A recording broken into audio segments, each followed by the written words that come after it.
Bonsoir. À la une de cette édition, la prise de contact du médiateur de la République avec les présidents des autres institutions. Mohamed Saïd Fofana s'est rendu ce jeudi dans 4 endroits différents à découvrir dans cette édition. La lutte contre les accidents de route, une campagne de sensibilisation est lancée pour appeler tous les acteurs à plus de civisme. Le programme s'inscrit dans le cadre du projet d'appui au secteur des transports. Première partie de la relance du dossier des Moudoula, la nature commence à respirer, le couvert végétal est en train d'être restauré. Ce soir, le département de l'environnement fait le point sur ce qui est déjà acquis. Voilà pour les titres. Bienvenue dans cette édition d'information. Tout d'abord, la session ordinaire du Conseil des ministres. Plusieurs points inscrits à l'ordre du jour ce jeudi dans la question relative à l'organisation du Hajj 2018. Compte rendu, Bernard Tonguidon. Autour du président de la République, les membres du gouvernement débattent des dossiers et projets en cours d'exécution dans l'administration publique.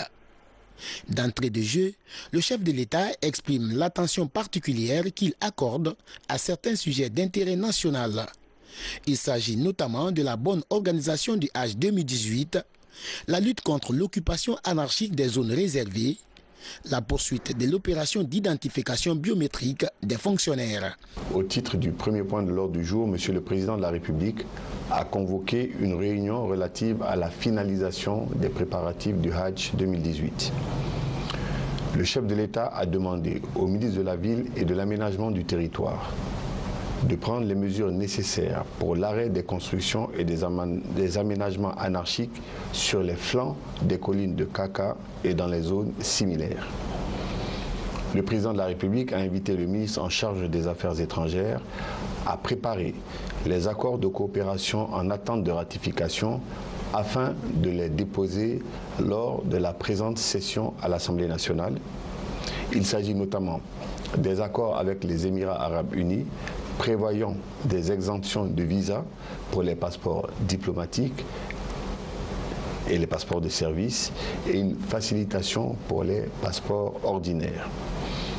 Le chef de l'État a instruit les ministères en charge de l'éducation, de la fonction publique, de l'administration du territoire et du budget d'apporter leur pleine coopération à l'opération d'identification biométrique des fonctionnaires en cours d'exécution.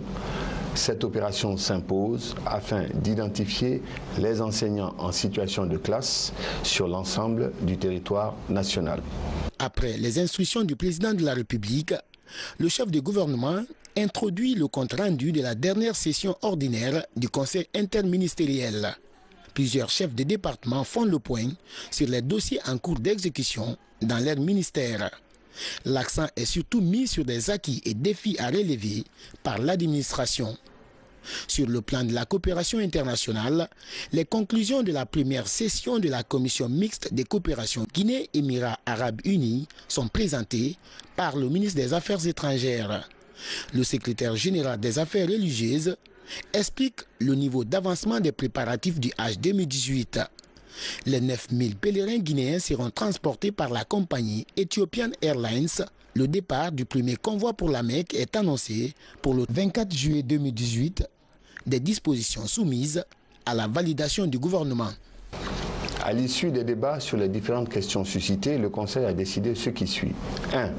Le Conseil approuve la date du 16 avril 2018 comme date de lancement des inscriptions au Hajj 2018. 2. Le Conseil demande au ministre en charge de l'administration du territoire d'instruire les autorités décentralisées et déconcentrées de prendre toutes les dispositions pour l'identification des enseignants en situation de classe par niveau, par école et par collectivité. Au titre des divers, le ministre des Sports, de la Culture et du Patrimoine historique a informé de la clôture de Conakry, capitale mondiale du livre, ce 22 avril 2018, le Conseil des ministres. Cet exercice, le chef de l'État a reçu en audience le ministre togolais des Affaires étrangères. Les entretiens ont porté sur le conflit en Guinée-Bissau. En effet, Robert Ducé est venu faire un compte-rendu de la mission qu'il a conduite à Bissau. Suivez. Bienvenue, monsieur. Médiateur de la CEDEAO dans la crise bissau-guinéenne, le président Alpha Condé a dépêché une délégation de haut niveau au pays d'Amilcar Cabral pour réconcilier les parties en conflit. Le ministre togolais des Affaires étrangères, qui a conduit cette délégation mercredi 11 avril 2018, est venu rendre compte aux locataires du palais Sékou Touré. Nous sommes venus rendre compte de notre visite, notre mission officielle que nous avions effectuée hier en Guinée-Bissau. Le président en exercice de la CEDEAO, le président Faure Gnassingbé, nous a demandé, avec le président Alpha Condé, médiateur dans la crise en Guinée-Bissau, accompagné du président de la commission de la CEDEAO, de nous rendre à Bissau pour faire une évaluation de l'évolution de la situation politique dans ce pays en vue de la session extraordinaire de la conférence des chefs d'État de la CEDEAO qui aura lieu ce samedi 14 à Lomé.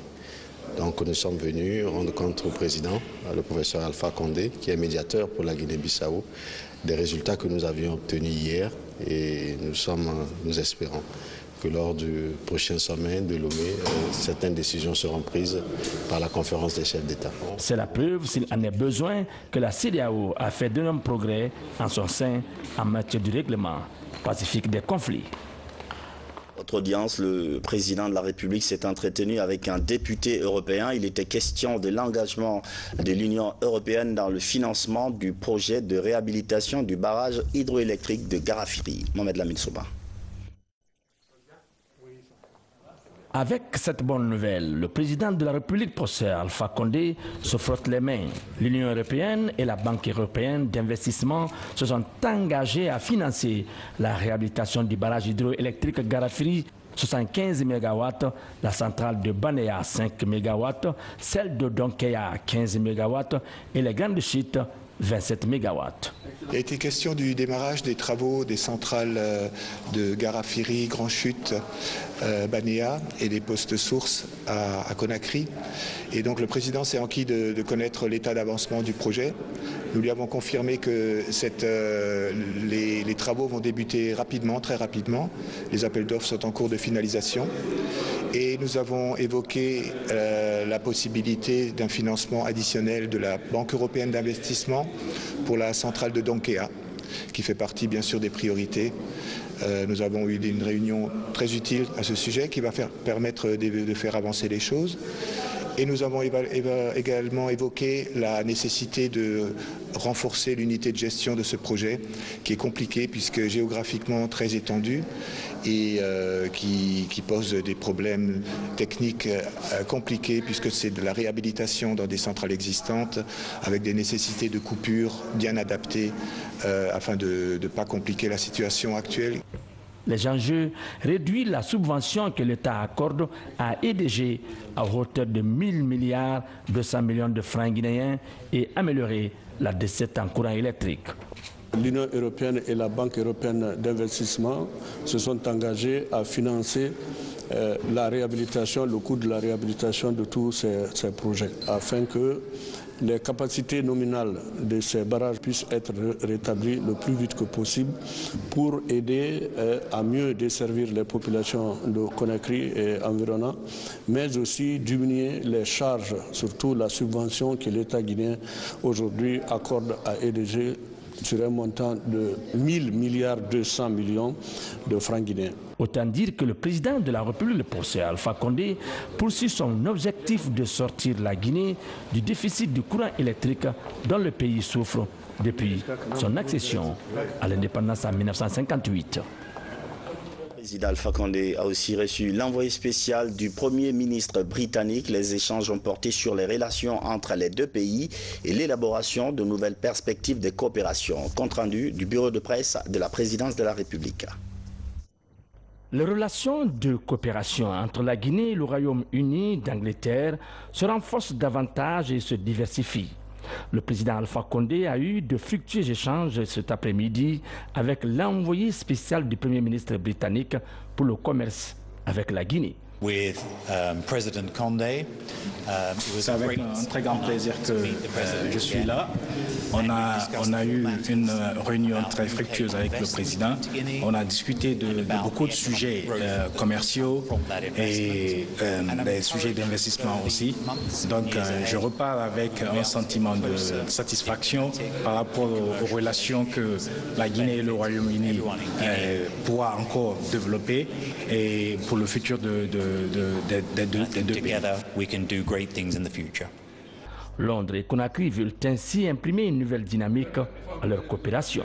Il est venu rencontrer le président pour exprimer la disposition de la Grande-Bretagne à une plus grande ouverture avec la Guinée pour renforcer le partenariat non seulement diplomatique mais aussi commercial.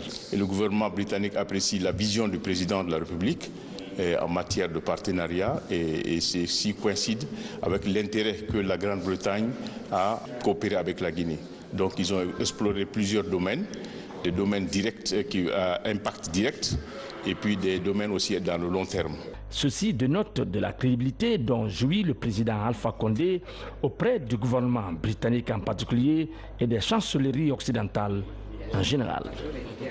Dans l'actualité nationale encore, le médiateur de la République poursuit sa prise de contact avec les présidents des autres institutions. Un petit marathon pour Mohamed Saïd Fofana qui est allé à l'Assemblée nationale, à la Cour suprême et à la Cour constitutionnelle, sans oublier le gouvernorat de Conakry. Le point avec Moussa Bangoura et Aboubakar Junior Camara. Rencontrer les acteurs de la vie sociale est une étape importante dans l'exercice de la fonction du médiateur de la République. Après la primature, Mohamed Saïd Fofana rencontre les présidents des institutions républicaines, Cour suprême, Assemblée nationale, Cour constitutionnelle et le gouverneur de la ville de Conakry.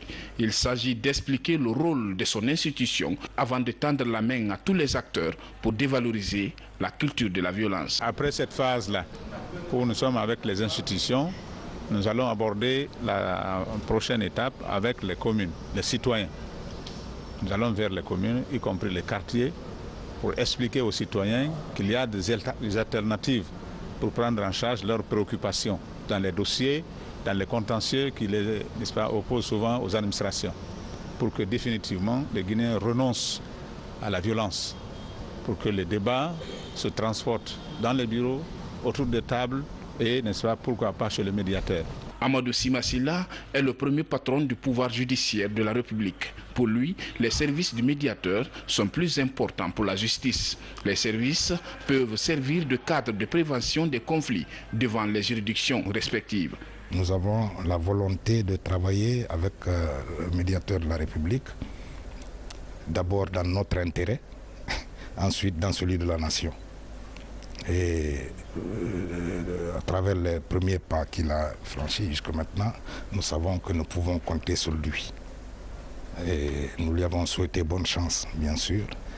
Et nous lui avons dit notre soutien. Et nous avons quémandé aussi le soutien de toute la nation pour qu'il puisse mener à bonne fin les activités qu'il a entreprises.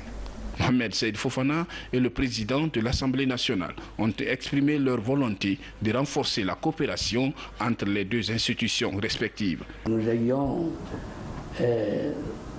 une interface parmi le personnel de l'administration parlementaire qui devra suivre pratiquement au jour le jour les relations entre les deux institutions. Nous le ferons. Et pour le moment, au nom de mes collègues, je voudrais tout simplement vous souhaiter vraiment bonne chance pendant les 7 années que vous aurez à passer à la tête de l'institution. Et avec vous, je suis sûr que le niveau de l'institution va être davantage relevé. À la Cour constitutionnelle comme au gouvernorat, le médiateur demande aux acteurs de la société à s'impliquer dans la médiation à tous les niveaux. Cela pour prévenir les contentieux pouvant conduire à la violence. La Haute Autorité de la Communication s'est entretenue aujourd'hui avec plusieurs responsables de radio et télévision du pays. Au menu de la rencontre, les échanges sur les conclusions du contrôle des radios et télévisions publiques et privées, un contrôle effectué entre avril et mai 2017. La RTG Coloma y était représentée par son directeur générale. Nous y reviendrons. Communication maladroite sur les réseaux sociaux. Plusieurs communicants de partis politiques sont actuellement placés sous mandat de dépôt pour incitation à la haine. Dans une déclaration, le parquet de Kaloum fait la situation de la procédure en cours. Suivez. Il a été remarqué depuis quelque temps des comportements hautement répréhensibles et de plus en plus récurrents de personnes mal intentionnées qui utilisent le cyberespace, en l'occurrence les réseaux sociaux, pour produire, diffuser et mettre à disposition d'autrui des images, vidéos, propos injurieux, diffamatoires et même à caractère ethnique ou régionaliste qui portent atteinte à l'unité nationale et à la cohésion sociale dans notre pays.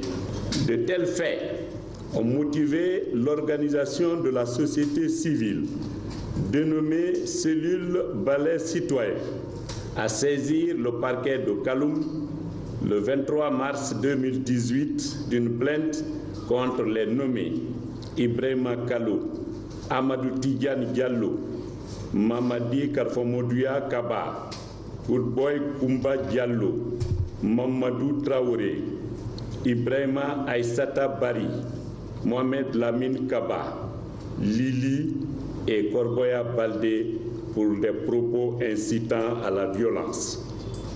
Sur le fondement des dispositions de l'article 47 du Code de procédure pénale, la dite plainte a été transmise à la Direction nationale de la police judiciaire le 23 mars 2018 pour des fins d'enquête. Au terme des investigations entreprises par ce service, le procès verbal dressé a été transmis au parquet le 11 avril 2018 en même temps que certains suspects. Après examen des pièces de la procédure, le parquet a requis l'ouverture d'une information judiciaire en saisissant un juge d'instruction à l'effet d'instruire sur les faits de production, diffusion et mise à disposition d'autrui des données de nature à troubler l'ordre ou la sécurité publique ou à porter atteinte à la dignité humaine par le biais d'un système informatique. Disposition d'injures, de menaces et de propos de nature raciste par le biais d'un système informatique. Communication et divulgation de fausses informations par le biais d'un système informatique. Faits prévus et punis par les articles 28, 29, 30, 31, 32, 33, 34, 35 et 36 de la loi 037-2016 relative à la cybersécurité et à la protection des données à caractère personnel. Ces faits sont articulés contre Mohamed Lamine Kaba et plusieurs autres. Faisant droit aux réquisitions du parquet, Monsieur le juge d'instruction a procédé à l'inculpation et au placement en détention provisoire de 1. Mohamed Lamine Kaba, 2. Ibrahima Kalou, 3. Ibrahima Korboya Baldé, 4. Mamadou Aliou Gouboy Diallo, 5. Mamadou Traoré, 6. Mamadi Kaba. Et a décerné des mandats d'arrêt contre 1. Ibrahima Aïssatou Bari, 2. Amadou Tidiane Diallo, 3. Lili. La procédure suit son cours normal. Les accords de la zone de libre-échange en Afrique viennent d'être présentés à Conakry, exercice piloté par les ministres des Affaires étrangères et du Commerce. Ces résultats présentent des avantages et les acteurs du système commercial présents à ce point de presse ont pris connaissance de quelques-uns de ces avantages. Falilou Diallo. C'est officiel, après 2 ans de négociations, les accords de la zone de libre-échange en Afrique viennent d'être paraphés récemment à Kigali. Pour pleinement jouer sa partition dans cette compétition et tirer profit de ce marché unique en Afrique, la Guinée compte diversifier son économie. L'agriculture et le renforcement de la compétitivité des entreprises et industries locales pourraient servir de tremplin face à la concurrence forte des autres économies du continent. Pour le moment, nos économies sont émiettées et c'est la consolidation de ces États ou bien ces marchés subdivisés qui fera en sorte que nous soyons forts et nous pourrons être vraiment en bonne position dans les grandes négociations et pouvoir aussi produire et consommer, mais surtout faire en sorte que nos économies soient des économies diversifiées et compétitives. Aujourd'hui, le marché africain a plus d'1 milliard de consommateurs avec une économie estimée à près de 4 milliards de dollars américains. Pour le patron de la diplomatie guinéenne, l'amélioration des échanges sur le continent offre de nouvelles opportunités aux populations locales. Qu'une ère nouvelle s'ouvrait au continent avec les perspectives d'un marché unifié, d'une plus grande industrialisation, d'autosuffisance et de production alimentaire, du développement des infrastructures et ce au profit des populations africaines. Accélérer la procédure de ratification de l'accord, donner mandat à la Commission de l'Union africaine pour la mise en place du secrétariat de la ZLECA de manière transitoire. Engager des campagnes de sensibilisation des populations sur la ZLECA. Pour gagner ce pari en Guinée, une commission est déjà mise en place pour tout mettre en œuvre en vue de doper la production. Toute chose qui passe par la création des infrastructures commerciales, mais surtout la transformation des potentialités à richesse consommable. Le gouvernement guinéen poursuit la mise en œuvre du projet d'appui au secteur des transports. Il s'agit d'un programme qui vise à moderniser les infrastructures et cultiver le civisme. En parlant de civisme, le ministre d'État Oye Guilavogui a choisi un établissement scolaire pour lancer la campagne de sensibilisation. Kerna Ousmane Diallo. Pour prévenir les accidents de la circulation, le ministère des Transports adopte une nouvelle stratégie. Influencer les comportements en misant sur les enfants dans les écoles. Avec des boîtes à images et ses représentations routières, ils apprennent les attitudes à adopter pour éviter les potentiels dangers dans la circulation. Leçon bien assimilée à l'école primaire Tombo 1, qui constitue la première étape de cette campagne de sensibilisation. Pour marcher sur les pavements, on doit regarder en face de la circulation des véhicules. On ne doit pas faire dos aux véhicules. La méthode elle est bonne. Si nous passons par les enfants, eux pourront certainement nous éduquer. L'enfant peut dire à son père, papa, c'est pas comme ça qu'on fait, mais c'est comme ça, c'est ce qu'on m'apprend à l'école. Comment traverser, comment se comporter sur la route. J'ai tout le temps dit qu'en République de Guinée, il y a une succession de comportements, de père en fils. La vulnérabilité des élèves est l'autre facteur à l'origine de cette sensibilisation. Dans la capitale, 10 établissements scolaires vont être touchés par cette campagne, soutenue par l'Union européenne et qui répond à une des recommandations des États généraux de la circulation routière, organisée en novembre dernier par le gouvernement. Les familles sont à quelques mètres, deux fois même quelques kilomètres des écoles, et qu'il faut traverser plusieurs routes pour y arriver. Et pour cela donc les enfants deviennent les plus vulnérables à cause donc de leur niveau, de leur âge. Et c'est pour ça que nous avons estimé qu'il est temps, à cause du nombre de véhicules sur la circulation et le comportement des chauffeurs quand même sur la circulation, de donner ces conseils et apprendre aux enfants comment traverser la route. C'est une campagne qui est bienvenue, c'est une campagne qui a tout son sens pour que désormais les enfants quittent en paix à la maison pour aller à l'école et retourner pour que les mamans, les parents soient tranquilles, se font moins de soucis pour les enfants lorsqu'ils les quittent. Une campagne qui pourrait pousser à l'élaboration de programmes spécifiques à enseigner dans les écoles du pays pour réduire les accidents de la circulation. En 2017, plus de 3000 cas ont été enregistrés avec 250 morts. Les plages, un patrimoine touristique à mettre en valeur. Le ministre du Tourisme et le gouverneur de Conakry se sont entretenus à ce propos. Ils ont notamment évoqué la mise en place de dispositifs pour promouvoir et sécuriser toutes les plages, surtout les plus fréquentées. Ousmane Ba et Tabansila. Les plages de Conakry, des lieux de loisirs par excellence pour la jeunesse de la capitale. Après plus de 4 ans de fermeture, ces lieux de détente sont rouverts. C'est pour la promotion du tourisme domestique. Cela a une grande importance pour le secteur du tourisme. D'abord pour le développement du tourisme domestique et ensuite pour le développement du tourisme en général. Les plages étaient fermées à Conakry. J'ai rencontré la dernière fois où je suis venu à Benti pour voir la plage de Salatougou. J'ai trouvé 3 bus d'étudiants venus de Conakry exprès pour séjourner une semaine à Salatougou. Pour éviter d'éventuels risques de débordement comme celui survenu à la plage de Robané il y a quelques années, les autorités engagent une synergie d'action. Le ministre en charge du tourisme reçoit ici le gouverneur de la ville de Conakry. C'est pour discuter de la mise en place d'une stratégie de gestion concertée des plages. On a discuté, il a apprécié la démarche qui a été menée jusqu'à l'ouverture de ces plages. Et le reste, c'est des commissions que nous allons mettre en place qui vont travailler ensemble pour le bon déroulement de ces plages. Il faut qu'on gère tout ça avec lui, que chacun joue sa partition et c'est dans ce sens que je l'ai demandé de venir. Il est venu, nous avons discuté et puis nous allons mettre une commission en place qui va discuter des petits détails s'occupant des problèmes de sécurité, de sécurisation des plages.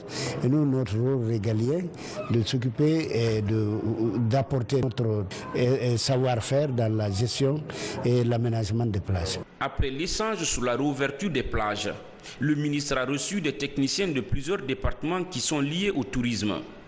Dans une plateforme dénommée Compte satellite du tourisme, ces acteurs vont mutualiser les efforts afin de produire des statistiques fiables.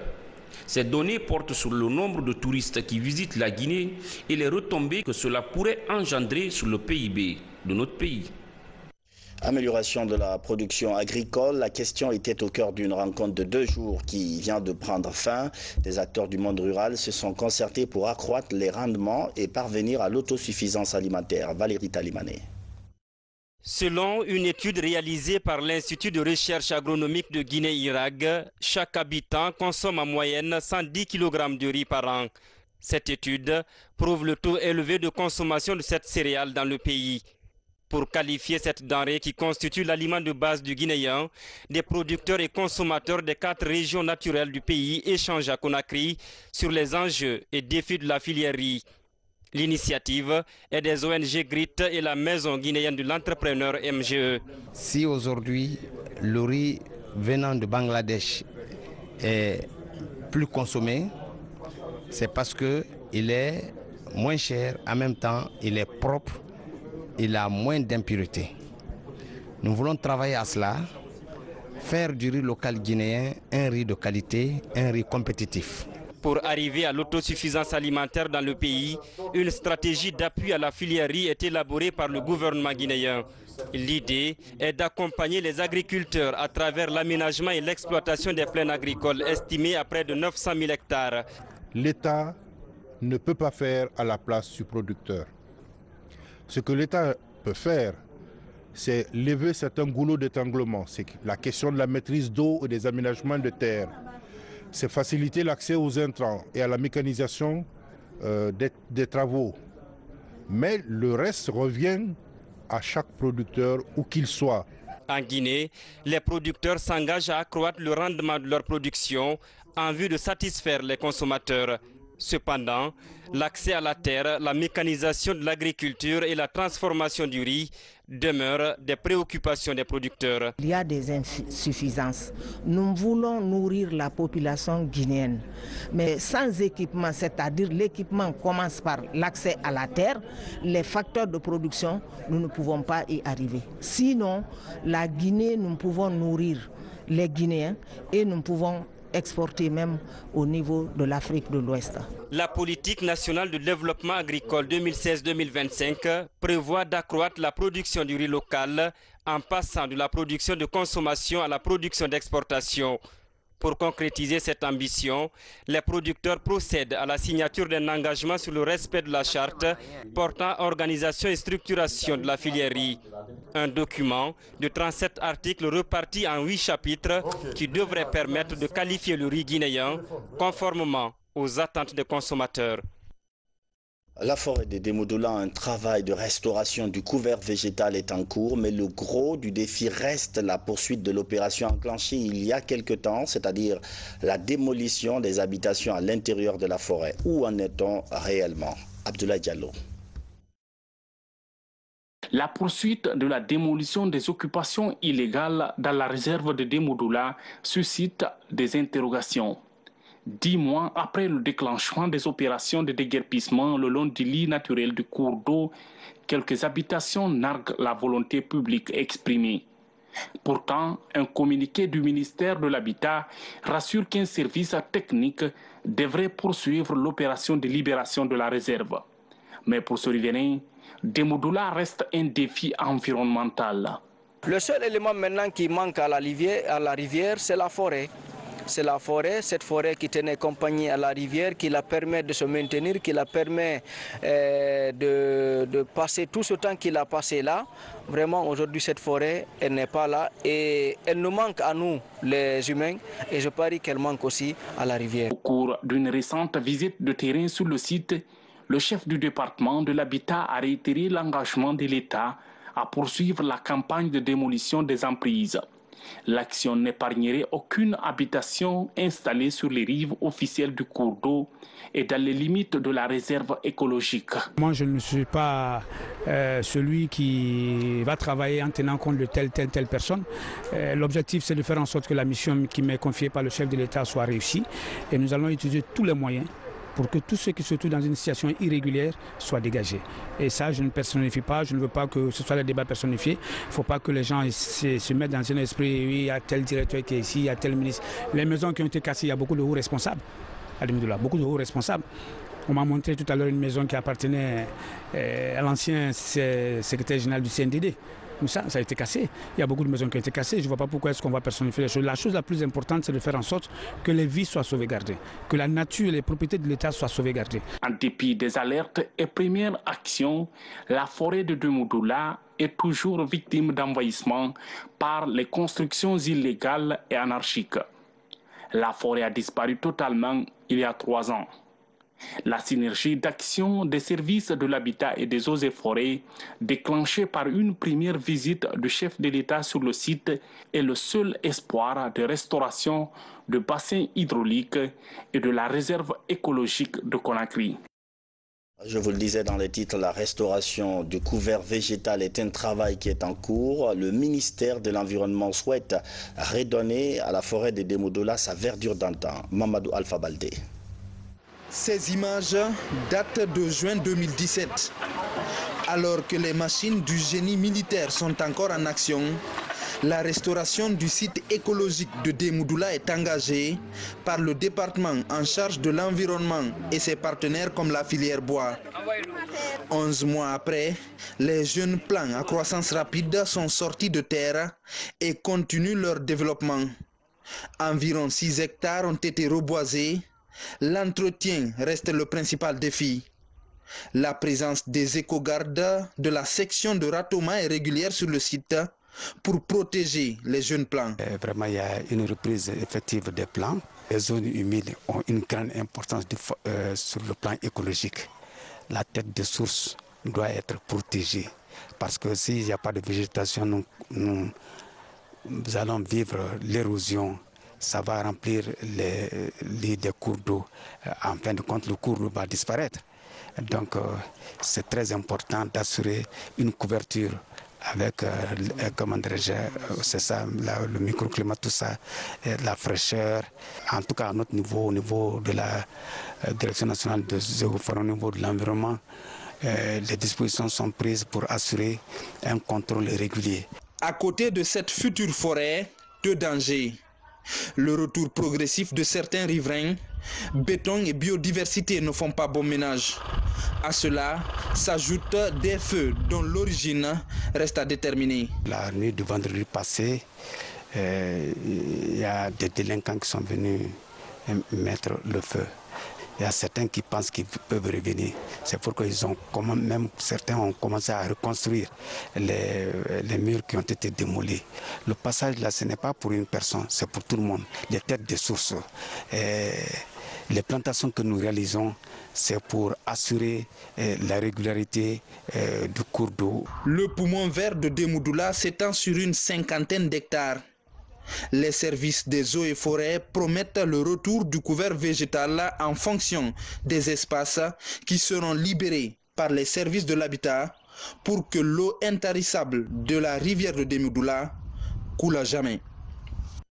Vers la mise en place d'une stratégie de sécurisation des aires protégées, le gouvernement et l'Union européenne pilotent le projet, une bouffée d'azote pour nos forêts primaires. Ousmane Ba. La Guinée regorge de la plus importante biosphère de la sous-région ouest-africaine. Sa préservation s'avère impérative à l'heure des enjeux climatiques mondiaux. Le gouvernement et ses partenaires sont à pied d'œuvre pour soutenir les aires protégées et renforcer la sécurité environnementale. C'est dans le cadre du programme d'appui à la réforme du secteur de la sécurité, un projet qui concerne tous les acteurs impliqués dans la gestion de la biodiversité, y compris les communautés à la base. Rien ne peut se faire sans l'implication des communautés à la base. Toutes ces communautés qui vivent autour de ces 12 sites seront évidemment impliquées. Elles seront sensibilisées aux meilleures pratiques de conservation, elles seront formées, elles seront outillées et on leur donnera une solution alternative par rapport à ce qu'elles font en ce moment dans le cadre de la dégradation de l'environnement. Un projet qui va intervenir dans environ 12 aires protégées, toutes catégories confondues en Guinée, et qui permettra d'équiper ces aires protégées, de les gérer et de placer les corps de conservateurs de la nature pour une bonne gestion de ces sites et bien entendu donc aider à appuyer les communautés riveraines de ces aires protégées aussi. Surveillance, protection et valorisation des aires protégées est l'une des 4 commissions qui seront mises en place. Oui, si on est là pour protéger ces aires, c'est pour une multitude de raisons. Il y a la protection de la biodiversité, mais aussi la protection de ces aires comme régulateur du climat et des cours d'eau. Quand on parle surtout d'une forêt primaire, donc celle qui est là naturellement depuis des siècles et des siècles, toute pénétration dans cette forêt peut avoir des conséquences. Arracher quelques arbres dans une forêt dans son état naturel ouvre des couloirs dans la forêt et peut avoir des conséquences. Ce projet est financé à hauteur de 5 700 000 € par l'Union européenne. Il va toucher 12 sites à travers le pays et va s'étendre sur une période de 4 ans. Enfin, les fils de Beila dans le Konya ont décidé de se mettre tous au service de la paix. Le linge sale a été lavé en famille et les demandes de pardon acceptées. Ils décident désormais de vivre en harmonie pour développer leur préfecture. Moussa Komara. Beila, cette ville historique et berceau du Grand Konya était divisée jusque-là. Beila, Sobakono et Diakolodou. Sur cette place des martyrs, les filles se retrouvent pour consolider le tissu social. Un chameau est immolé, plus de 100 imams et érudits de la localité sont mobilisés pour implorer la grâce divine. Nous avons, au cours de ce sacrifice, formulé des vœux pour la prospérité de tous les Konyankais, où qu'ils soient dans leurs différentes entreprises. Nous avons formulé également des vœux pour la paix dans notre pays, pour une bonne santé pour notre président de la République, afin qu'il puisse mener à bien toutes les actions qu'il a entreprises pour notre pays. La division entre les fils de Beila appartient désormais au passé. À l'unanimité, Elhadj Abdoulaye Berité est intronisé comme notable de Beila et Vamouya Kourouma, président du Conseil des sages, ce qui est une première. J'ai trouvé un tissu déchiré où les deux entités, Yakoldo Sobakono, Beila Sobakono, ne voudraient pas se sentir. Fidèle à l'instruction de M. le Président de la République, mais aussi à la formation sociale que j'ai reçue auprès des sages de la coordination de Mandé, j'ai eu à mettre en profit avec mes collaborateurs pour essayer de faire un dénouement entre ces deux localités. L'émissaire du président de la République est d'avis et en appelle également au renforcement de la cohésion sociale. Nous avons reçu des instructions de nos grands-pères, de nos frères à Conakry pour participer à l'organisation de ce jour. Et nous sommes sacrifiés à ça à le faire. Donc si ça réussit, nous avons de quoi être satisfaits pour ça. Nous demandons seulement et prions le Dieu le Tout-Puissant, Allah, que tout ce qui a été formulé comme bénédiction, tout ce qui a été sollicité du côté de Dieu pour ce pays, pas seulement pour le Konya, mais pour toute la Guinée. Aujourd'hui, une nouvelle page d'histoire est écrite. Venus de tous les horizons, ces fils de Konyans repartent avec espoir et s'engagent à relever les grands défis liés à l'essor de la localité. Et c'est la fin de cette édition d'information. Merci à vous qui nous suivez depuis Lille en France et partout ailleurs dans le monde. Bonsoir.